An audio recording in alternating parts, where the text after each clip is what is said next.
So today I've got a little different guitar. It's called a Penco. It's model number A-20. These were manufactured in Japan in the early 70s. And what's somewhat unique and interesting about these, it's the same factory that Ibanez was doing their guitars at the time. Now, this is not an Ibanez, so don't let me mislead people thinking that the Penco is the same thing as an Ibanez. It was just made at the same factory, which a lot of guitars are done that way. So when the company manufactured this guitar, they patterned it somewhat after a Yamaha, and apparently the Yamaha's 12 strings have the exact same problem. I think it has something to do with the tops being too thin. This is a laminated top, and generally I would think those would hold up a little better, but I guess if you use a thin enough laminate, you're not going to have the strength you need. So when I inspected the bulge, it was pretty severe, and so you can see the clamps on there. And with the clamps on, it really does tune up nice, but I'm not going to be keeping the clamps on, obviously. So I've had this setting like this for about a week or so, maybe a week and a half, and I'm hoping maybe the wood's going to kind of settle back in. And I want to do a repair on that, and that's what this video is actually about. I'm going to be using a device called a JLD Bridge Doctor, and this is a aftermarket fix that you can use for this type of a problem. It works on both 12 strings and 6 strings, but I think I see this more on a 12 string than you would on a 6 string. Not that that couldn't happen on a 6 string. So let's go ahead and get started, and we'll start loosening up the strings and installing the device. So let's move on. Okay, before we put the guitar up on the workbench, I wanted to show just a little more detail on this guitar. So it's got some real nice inlay on it, where it says Penco up there. The finish is pretty nice. The tuners seem to be not too bad. I've taken the truss rod cover off. Actually, the truss rod seemed to be adjusted just fine. Well, for now at least. But here you can see the 0 fret, which I like those. I think you get better intonation and playability. Works good, especially on a 12 string. You want that action to be as low as possible down here. And I think this really helps. And plus it keeps the intonation pretty darn tight. Like I said, when I tuned this thing up, it sounded really nice all the way up and down the neck. So I was kind of surprised it had as good an intonation that it did have. So, as you can see, other than the 2 blocks of oak on it, it's just a normal looking guitar. Let me see if I can turn it around here. Here you can see the open tuners in the back. It has a few little spots on the finish that could use a little work, but I'm not going to worry about that. It looks pretty good otherwise. All right, so like I said, other than the belly bulge, there's really not much wrong with this guitar. Okay, we're back at the bench here, and I've got the Bridge Doctor. So the idea is we're going to screw into this nylon sleeve here, cylinder, and that's going to attach to the bridge itself, and then that's going to actually be like a pivot point. So this part's going to push up on the front of the bridge. All right, so you're going to have a screw right about here, and the front of this device will be right about there, that block of wood. What this does then is going to push up against the back of the heel support, and the idea is that it levers, if that makes any sense. You're gonna tighten this up down here, and it's going to like lever this up a little bit, or put upward pressure on it. So we're going to see how this works. It looks simple enough, and the hard part's just going to be drilling the hole. So to drill the hole, I'm actually going to do 2 drill exercises. The first one is I've got a brad tip drill bit. This is a Black & Decker. It's a 1/4 inch. And these are nice for drilling a clean hole. So it's got a little tip on the very end. Again, I don't know if you can see that. And then the flutes, it kind of digs around on each side. Okay, so it gives you a relatively flat surface on the bottom, so which is what I want. Now, moving back over here, they show on the directions. The directions are a little confusing because they have both. They sell 2 devices. One's called a Bridge Doctor and one's called a Bridge System. And the Bridge System would actually replace your bridge pins, which I don't know if I'd want to do that. And then this one is actually drill. Well, I guess the other way, you don't have to drill into the bridge, which is fine. But so we're going to have to drill into the bridge. There's 2 places I could do it. One was back here, and one is up here, and they kind of show it on the directions to do it behind the bridge pins. And then you can't tell from this picture, but they're showing to put the wood part right underneath the saddle there. So if I have room, I don't know if I have room or not to do that. I think I'm going to hit these these bridge pins. So I might actually have to be right behind the saddle. So I'm just going to hold that drill up and kind of see where we're going to end up. I'm going to put the screw, drill the hole right there, and I hope that's not a mistake. But I'd rather have more leverage than less leverage. Let's take out this other. All right, so when I get done, I'm going to have this brad point leave a indent in the bottom, so that'll be my next, because I'll have to drill another hole to get through the, man, I don't know if I like that or not. Oh, and they suggest using a hand drill on this, but I don't know how many people have a hand drill these days. So just go slow. And I'm really not putting much pressure on it. I just need it to be enough to recess the screw. Well, I think position-wise, that's pretty much perfect.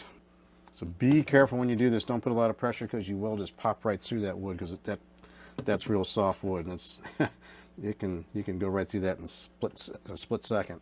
You can see here where there's actually screws that go through here, and there's a nut on the other side that secure the bridge on as well. So that's par for the course on this particular model to have these two holes here, and you'll notice that on other guitars, just depending on the brand and what their designs were. All right, so we've got the 1/4-inch hole drilled. I'm going to go ahead and drill through with the next size.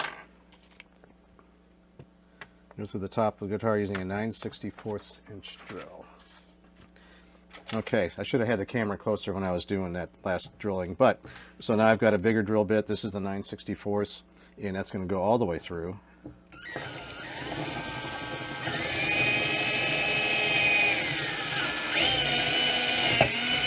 Okay, and you saw how fast that went through. So when you do it, make sure you're putting kind of pressure, especially with this with the 1/4-inch drill. That can go through just as fast. Especially this is a brand new bit, and it'll just dig right through like nobody's business. So just be real careful when you're doing something like this. So we're going to go through here. Let's make sure my screw fits in there. Yeah, and we're going to screw this into that.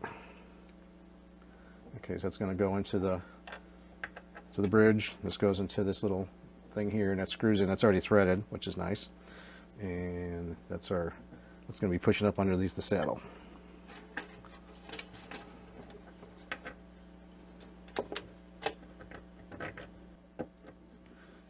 So I'll have to do a little fine tuning with my bridge pins. Okay, so you want that taut. Okay, so word of advice is take this off before you put it in there. So this is a 3/16 inch Allen head. So you put it in the pointy end toward the tail block when you start. So I'm going to stick it through the device.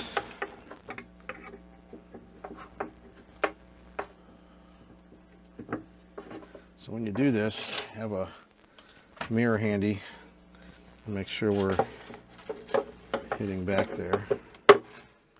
That's pretty well centered. Now when I do the final install, we'll make sure I'll do a better inspection, and we'll check that. But for now, we just want to mark the end. And I guess I'll use a Sharpie. Okay, so we just mark it on the end that comes out of the, well, that makes sense. So we're cutting off the flat end, I guess, and we're going to cut it so it's flat again. All right, by using a Sharpie, you make a nice blue dot on your bridge doctor in there. Kind of sloppy looking, but you can see where the mark is there. And I'm going to mark that again with something a little different. So the Sharpie mark there, so maybe don't use a Sharpie. You saw how it's soaked into the wood, but I can tell there's like an extra dark line where the wood, where my line should be. And then I just drew a pencil line to help me mark off where I need to go. So I'm going to take a break and we'll go upstairs and cut this, and then I'll come right back down. Okay, so I had marked my piece of wood here, and actually it said to cut back from my mark 3/8 of an inch. So that's what I did when I did that. I almost forgot to do that, so I would have had to recut it.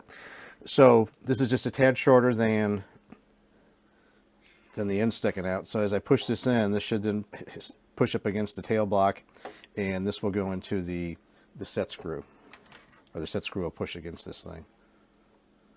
Let's see that, like that. All right, let's give her a shot. So when I tighten this up, I don't think I'm going to have to be super tight, because I've already got this tensioned up from this brace here. Looks good.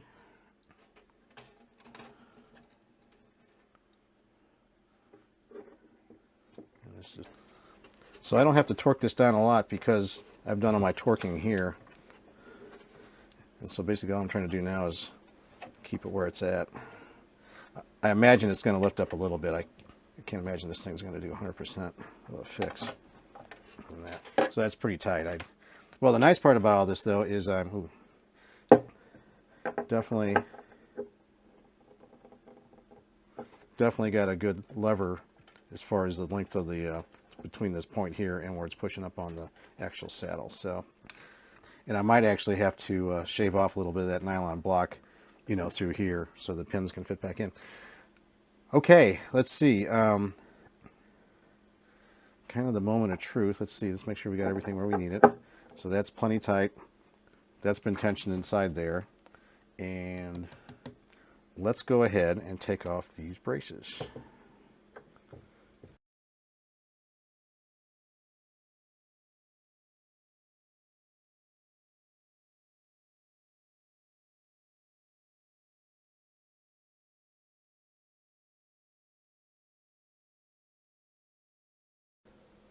All right.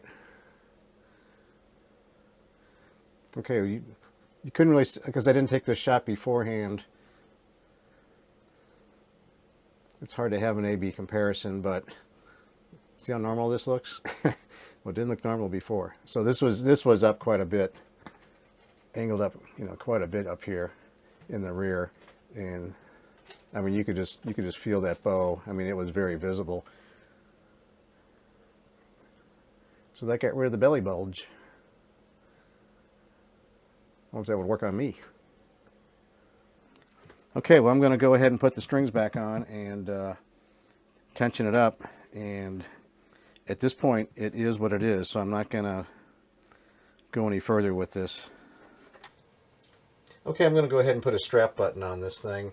I'm probably going to keep it for at least a while, and I thought if I'm going to try to play this thing, I really need to put a strap button on there so I can actually put a strap on it.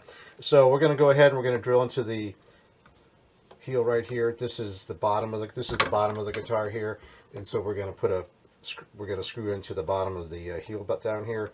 And about midway, it's not rocket science. Just be careful that if there's any weird aberrations in the wood, that you're not making something worse by drilling a hole into it. This is actually pretty clear wood, and pretty much I'm just going to drill a hole about where I think it should be. The bit I'm using is I'll use as a pilot hole, but it's smaller than the screw, and I try to get where the shaft of the screw, that the drill is just a little bit narrower than the shaft of the screw, so that doesn't include the threads. So we're actually smaller than the threads, and hopefully a little smaller than the actual, I'll call it the shaft of the screw. Okay, if that makes sense.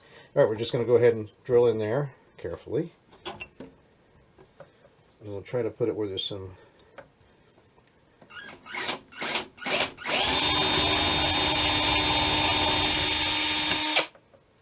a tad deeper. Okay, that should be plenty deep. I'll do this left-handed. It's not working.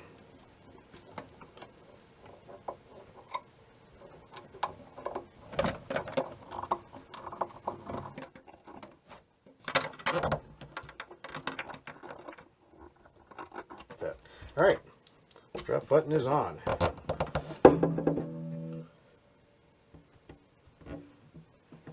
Heel, see if I can pick this up or not. There's just a little bit of cracking going on at the base of the heel down here, so that would definitely be a watch out long term. For what I just didn't pay very much for this guitar, so I'm not too concerned with that, but that does indicate there's some stress on the neck, and right now it's fine, but there is some minute damage going on there. So that's, I don't know, it's not an expensive guitar, so you might expect something like that to happen, but it's not separated, so that's good. And if it's not separated after all this time, this may have happened early on or something. I have no idea. Okay, let's go ahead and let's put a strap on it and see how it feels and play it a little bit. Okay, the intonation on this isn't the best. And so as you get up on the neck, A's not too bad, but once you get up to D, it's pretty much shot. Whoop. So, so there's a lot of gap on these upper strings, and about the 5th fret's about as far as you're really going to get, keeping it in reasonable tune. So just A, B, C, D. See that E string sounds a little bit flat on that, but that happens to me a lot on a lot of guitars. E, and then F. With that high action, that's a bear to play. Okay.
Okay, well, that gives you an idea kind of what this sounds like. So I hope you enjoyed this video. If you have any suggestions or comments, please leave them in the comment section below. If you really like this video, please thumbs up. And if you really, really like it, please subscribe. I hope to be making more of these in the future. So thank you very much for watching.